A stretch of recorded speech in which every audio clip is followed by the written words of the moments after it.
మొన్ననే మనం చూసినాం 400 ఎకరాలు కంచగచ్చిబౌలి భూముల్ని కుదవబెట్టి 10,000 కోట్ల రూపాయలను అప్పుగా తీసుకొని రావడం జరిగింది.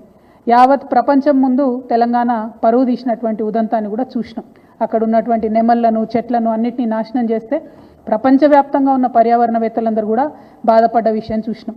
మరి ఎందుకంత పట్టుదల, ఎందుకు ఆ భూములు అమ్మాలి, ఎందుకు 10,000 కోట్లు తెచ్చుకోవాలి అంటే ముఖ్యమంత్రి గారు కంప్లీట్గా ఆలోచన ఏంటంటే తెలంగాణ రాష్ట్రంలో టీఎస్ఐఐసిలో, ఇదివరకు టీఎస్ఐఐసి అన్నాము, ఇప్పుడు వాళ్ళు టీజీఐఐసి అంటున్నారు, ఇండస్ట్రియల్ ఇన్ఫ్రాస్ట్రక్చర్ డెవలప్మెంట్ కార్పొరేషన్లో 1,75,000 ఎకరాల పైచిలకు భూమి కేసీఆర్ గారు జమ చేసి పెట్టిండ్రు.